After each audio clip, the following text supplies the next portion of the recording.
Do not let your parents set foot in an airport this season until they've seen this video. I am dead serious. You know who the budget airline's easiest prey is right now?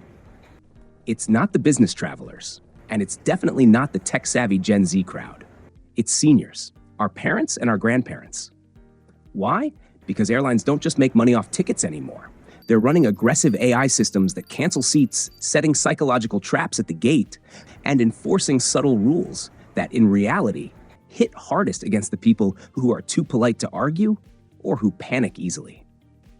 Even if you aren't flying with them, just knowing these tricks is enough to save your parents thousands of dollars in unfair fees. The fall 2025 holiday travel season is shaping up to be a total minefield. So today, I'm handing you 8 shields to protect your family from the sneakiest money-grabbing tricks out there. Let's jump straight in with number 8.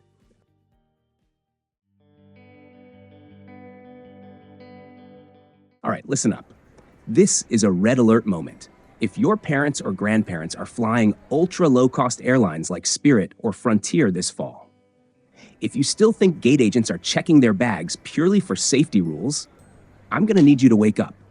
They're playing a real-life game called bounty hunting.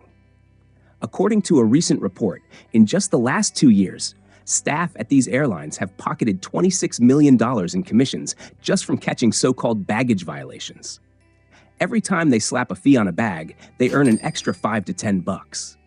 Sounds tiny, but stack that over thousands of passengers, and you've got a gold mine. So yeah, their main goal isn't safety anymore. It's sales. Listen to this to see how ruthless it gets. A 68-year-old lady was flying Spirit, using the exact same old bag that had gotten through on 10 previous flights with no problem. But this time, she ran into an agent who was clearly chasing that payout. He took one look, declared it oversize, and hit her with a $65 fee and a nice little ultimatum: pay up or you're not flying. She was stressed, stuck at the gate, so of course she paid just to get it over with. But wait, it gets worse. Are you ready for this? There was a case where a passenger in a wheelchair got slapped with a $150 fee for overweight baggage. They literally dug through that suitcase item by item. It looked more like they were searching for evidence at a crime scene than helping a customer. And at the same time, over on Reddit, people are raging about the magic sizer box. You know the one, where the bag clearly slides all the way into the frame, fits perfectly, and the agent still shakes their head saying, nope, doesn't fit, just to force a fee. Why do they feel bold enough to pull this? Because they know a confused grandma getting barked at the gate isn't in the headspace to argue rules or pull out her phone to record anything. That tiny window of panic? That's exactly what these airlines are exploiting to the max. So here's how you turn your parents from easy prey into the airline's worst nightmare. Tip number 1, tell them to ditch the hard shell suitcase. Switch them over to a soft fabric duffel.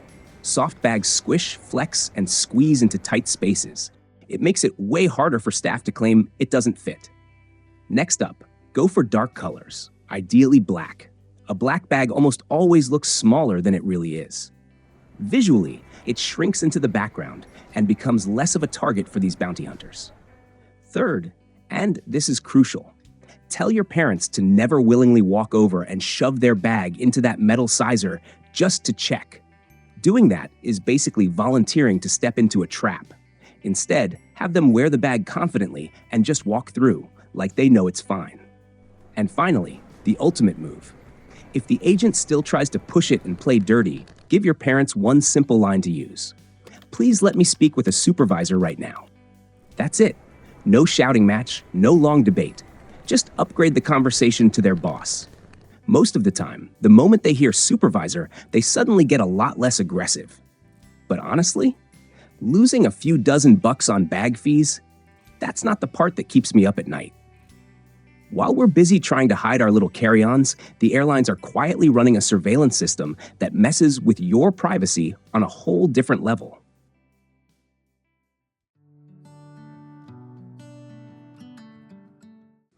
While you're wrestling with your belt and shoes, TSA agents aren't just checking your ID. They're studying you. They're watching your face, your hands, and every tiny twitch to hunt for what they call signs of stress. Here's the part that should outrage you.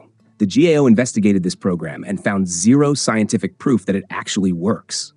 Yet, the TSA has burned through nearly $1 billion of taxpayer money on it. And the triggers? They're laughable. Agents are trained to flag things like excessive yawning, fidgeting, or, get this, even a fresh shave. Basically, you aren't getting pulled aside because you're dangerous. You're getting pulled aside because you match a clumsy psychological profile with no real science behind it.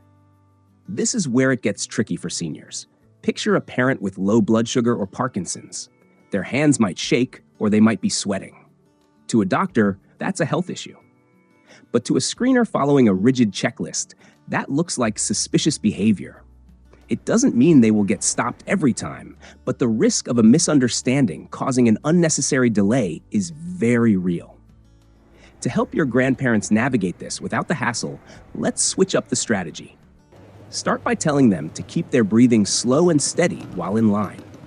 No staring at the floor or darting eyes around like they're terrified of getting caught. Also, documentation is your best friend here.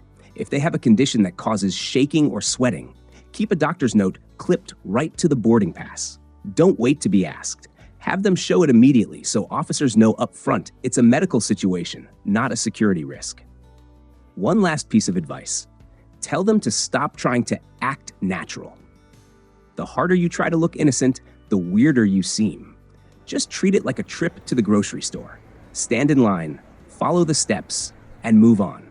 But getting flagged for body language is just the surface. The moment you step past that checkpoint, there's a specific rule about medication that catches travelers off guard every single day.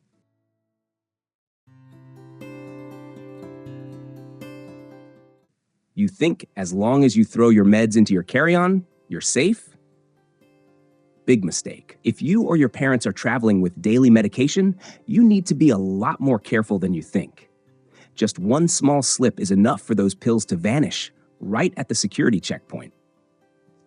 According to a BuzzRx survey, 1 out of every 10 American travelers has had medication confiscated at the airport. And it's not always because the drugs are illegal.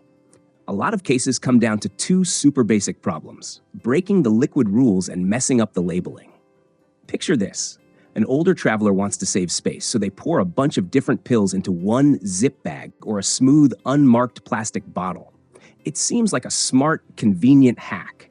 But look at it from the officer's perspective. Under the scanner, those are just mystery pills with no origin and no identity. They're allowed to hold them back and check because of security concerns. And just that tiny bit of suspicion is enough to leave you stuck in the inspection area while your flight time keeps counting down. The fallout is way more serious than most people think. Out of every 9 people who have their meds confiscated, 1 ends up having to cancel the entire trip. On top of that, 15% of people in this situation have to seek emergency medical help because they suddenly don't have the medication their body relies on. You do not want your parents' vacation turning into a surprise emergency visit just because their meds got taken at the checkpoint. To keep your family off the TSA's hit list, here is the game plan. Your most trustworthy shield is the original packaging. Keep the meds in the exact pharmacy bottle with the original label. Don't try to repackage or split things up. That label with the doctor's name and the patient's name on it is the only proof that matters. When it comes to liquid medications, like syrups or eye drops that go over the usual limit, you need to strike first. Don't wait for security to dig them out. Tell the officer right away, "I'm carrying prescription liquid medication, and I'd like to declare it." That kind of proactive approach usually helps you get waved through much faster. On top of that, take clear photos of the prescription and the bottle label and save them on your phone. Paper can tear, get lost, or get ruined. But a sharp photo becomes a lifesaver when you suddenly need proof. And here's an important heads up for international trips. Don't play games with foreign drug laws. Some sleeping pills that are totally normal in the US can be classified as banned substances in countries like Japan or the UAE. So, the safest move is to always carry your doctor's prescription in English. Also, ask your doctor if you can just buy an equivalent medication once you land in that country. That way, you follow the law and avoid a painful explanation at security. But you know what? As painful as it is to lose your meds, at least you know exactly what was taken. This next trap is way more ruthless. It's disguised so perfectly that you'll pull out your wallet, pay the fee, and walk away thinking you actually scored a good deal.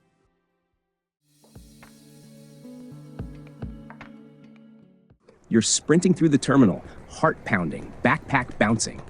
You spot your gate. The plane is still there. The door is still open. You made it. You rush up, scan your boarding pass, and beep, beep, denied. The agent looks up and drops the bomb. Sorry, your seat's already been given to someone else. Excuse me, what? You're literally standing right there.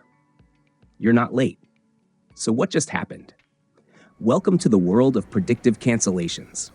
American Airlines is using a system called Aura. It's a piece of software designed to track your journey, and if it predicts you won't make your connection, it quietly cancels your seat and resells it to someone else while you're still in the air on your first flight. The problem? This AI sometimes freaks out for no good reason. One passenger shared their ridiculous experience at Dallas. They had a full 1 hour and 40 minutes to make their connection, plenty of time for a normal walk between gates. But the system basically went, nope, you're not gonna make it, and deleted their ticket mid-flight so the seat could go to a standby passenger. Now imagine the worst-case version of this, but with an older traveler flying alone. They walk slow, their eyes aren't great. They land at a totally unfamiliar airport, and then discover their next flight magically disappeared. They weren't late. They didn't miss boarding. A machine just decided for them. On paper, there are passenger protection rules. In reality, the first thing many gate agents say is something like, the system already canceled it. I can move you to tomorrow's flight. If you don't know your rights, vulnerable travelers, especially seniors, get pushed into quietly camping at the airport overnight, never realizing they were just screwed over by an algorithm. We aren't going to let a piece of code decide if you fly or not. Here is the counter move. Start with the rule of thumb. Don't book super tight connections. For older travelers, aim for at least 90 minutes between flights. You're not just giving them time to walk, you're giving the algorithm less reason to panic and wipe out the booking. Next move, the second those wheels hit the runway, open the airline app and check your reservation. If you see your seat vanish or your flight status looks weird, don't stroll, move with purpose. And here comes your most important weapon. If you reach the gate, the plane is still there, but your seat is gone. Do not let them slap the label missed flight on you. Look the agent straight in the eye and say, I was here on time. I believe this is an involuntary denied boarding situation. Why does that line matter so much? Because if the problem is on the airline side, like overselling the flight or a system glitch, and not something like weather, passengers who are involuntarily denied boarding, IDB, can often qualify for cash compensation under federal rules, and in many cases, the airline has to help with meals and hotels too. That one sentence doesn't guarantee money on the spot, but it instantly changes how they see you, from some late passenger they can brush off to a traveler who knows the law and is asking for what they're owed. But honestly, as infuriating as it is to get kicked off a flight, at least that's a straightforward punch to the face. The next trick is pure psychology. It's built to trap you at the gate for hours, forcing you to stare at a screen that keeps telling you a story you know isn't true.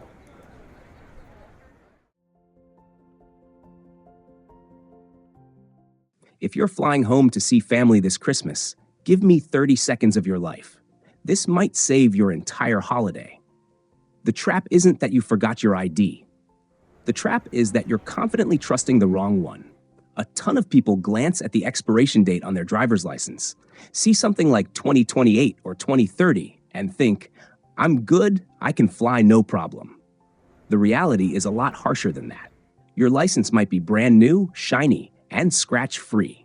But if it's missing that little power star in the corner, TSA can stop you cold. And sure, under new proposals for 2025, you might be able to pay an extra $18 fee for alternative verification on the spot. But let's be real, that process is slow, clunky, and absolutely not guaranteed. By the time they verify you, your gate is likely closed. And that's where things start to snowball. If you can't get through security, don't expect the airline to save you. In their eyes, that's your problem. That means you are paying out of pocket to change your ticket or buying a brand new one at brutal last-minute prices. But hang on, before you sprint to the DMV in a panic, there's a faster, cheaper fix almost nobody talks about. Get a passport card. It's about $30. It's the same size as your driver's license. And most importantly, it's a rock-solid ID at every domestic airport, whether your driver's license has that magic star or not. So here's what I want you to do with me right now. Grab your wallet, pull out your driver's license, yours and your parents'. Look for a little yellow or black star in the top right corner. If you see that star, congrats, you're in the clear. If that corner is totally empty, don't gamble your trip on it. Use your passport instead, starting immediately. All right, so let's say your documents are all dialed in and you finally exhale and walk toward the gate. Don't celebrate just yet. The battle isn't over. Because right now, you are standing next to a metal device that looks harmless. But interacting with it is actually a $100 mistake waiting to happen.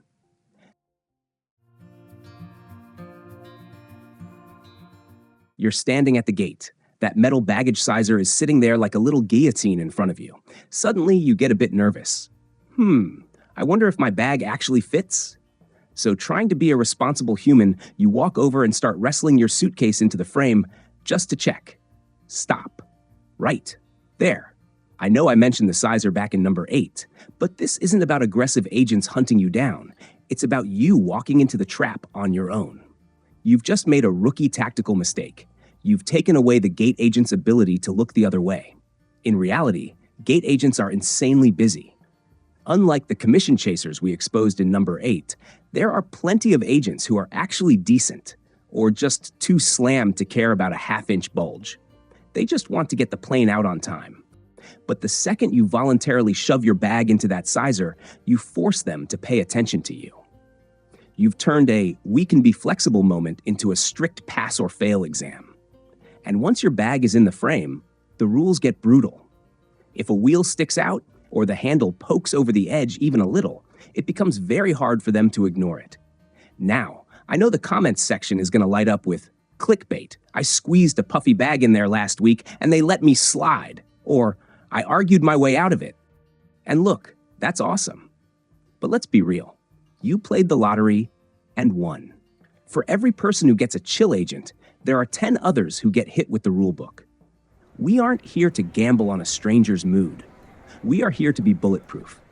Because if you lose that bet, the result is a fresh little slip of paper for you, an extra fee somewhere between $65 and $99, depending on the airline. That's a ridiculously high price to pay for one moment of being proactive that nobody asked for. So how do you get past this stage smoothly? The strategy is simple. Go invisible. Never ever volunteer to check your bag at the gate if no one has asked you to. Treat that metal frame like it doesn't exist. Sling your bag over your shoulder. Walk past confidently and decisively. If the gate agent doesn't call you back, congratulations, you're through. Don't put yourself on the chopping block for no reason. If you're really anxious and feel like you have to check, do it somewhere else. Find an empty gate with no flight boarding or a quiet corner and test it there. Don't do your little "does it fit" experiment right in front of the person holding the payment terminal. One more tiny hack. If your bag looks a bit overstuffed, put on your bulkier jacket and move a few heavier items into your coat pockets. The slimmer your bag looks, the safer your wallet feels. All right, so now you know how to protect your money from the physical metal frame. But the next battle is way more subtle because it doesn't happen on a scale. It happens on a glowing departure board. Have you ever wondered why the sky outside is perfectly clear, but your flight is suddenly delayed due to weather? Is that really Mother Nature, or just a carefully chosen phrase that helps the airline avoid paying for your dinner and hotel?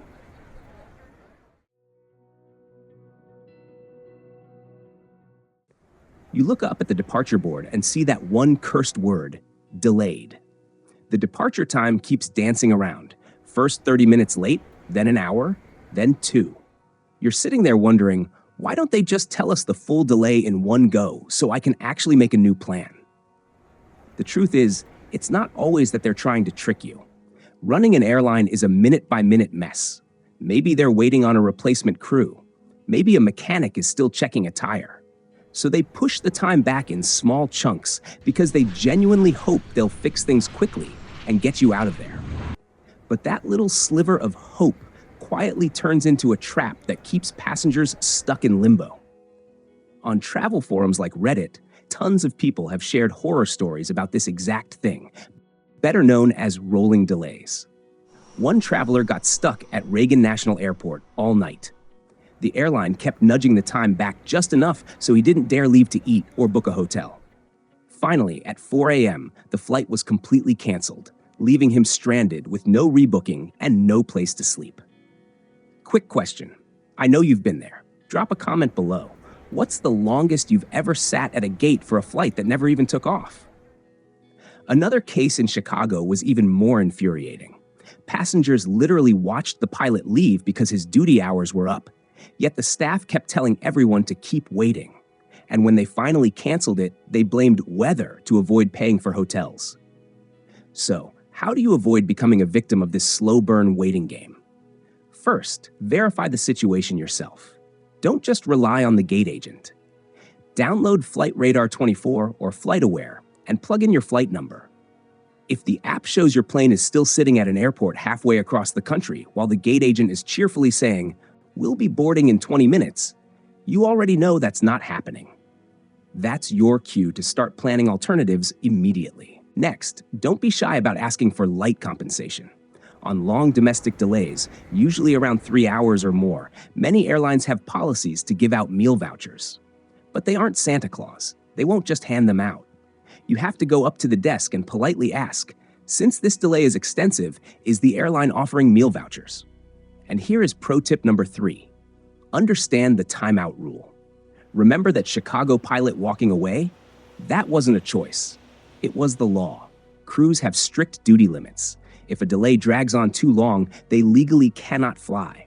So if you see the crew pack up, don't wait for the official announcement. That flight is dead. Start rebooking immediately before the rest of the passengers figure it out. But wait, did you catch that detail from the Chicago story? The delay started with a technical issue, yet the airline still blamed weather. Why do they love using that word so much? Is it always the truth? Or is it a perfectly convenient verbal shield that helps them dodge paying you hundreds or even thousands of dollars in compensation?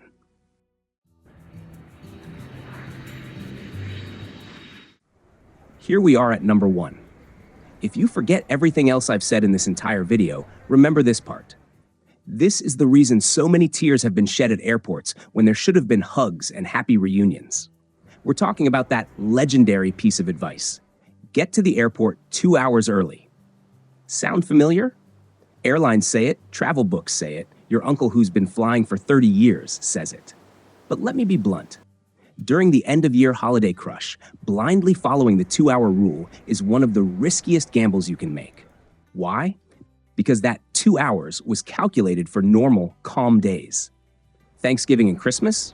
The airport is a totally different battlefield. The real problem is a bottleneck most people don't even think about, the bag drop counter. Every holiday season, massive hubs like Denver or Orlando turn into chaos. You might show up a full 2 hours early and feel good. But if the bag drop line is a 90-minute nightmare, by the time you shuffle to the front, you've already blown past the 45-minute cutoff. At that point, the agent looks at you and says, "System's closed. We can't take your bag." And that's it. Your ticket gets killed on the spot, even though the plane is still sitting right there at the gate. Here's the harsh reality. Even if you miss the flight because their line was understaffed and too slow, the system typically tags it as your fault, a no-show. That's exactly when the cash register starts singing. Change fees, last-minute fare differences, all on your dime. And if it actually is their fault, well, remember that handy weather shield we talked about earlier? No matter how you spin it, the person who loses is still the passenger. For this holiday season, the survival strategy is simple. Better too early than too late. For peak season domestic flights, aim to get to the airport 3 to 3.5 hours early. Forget that dusty old 2-hour rule. It's outdated for holiday crowds. Download the MySay app so you can see real-time security wait times. And if you can, sign up for TSA PreCheck. It's about $78 for 5 years, and it lets your parents go through security without taking off their shoes or pulling laptops out. That alone can shave a ton of stress off their trip. One last crucial move. Check online to see what time the airline's check-in counters actually open. Don't show up 4 hours early if the counters are still closed. But do make sure you're among the very first people standing there when they unlock the doors. Don't let overconfidence or an outdated slogan steal your reunion. Prep properly, show up nice and early, and have a safe flight. Look, the airlines are betting on your confusion. That's literally their business model. They have algorithms working 24/7 to squeeze every dime out of a simple mistake. But now, you know their playbook. If I missed a shady tactic that you've seen, expose it in the comments. Let's build a resource here so we can all beat the system together. And seriously, forward this to your parents right now. Don't let them be the ones funding the airline's holiday bonus this year. Like, subscribe, and stay sharp out there. Peace.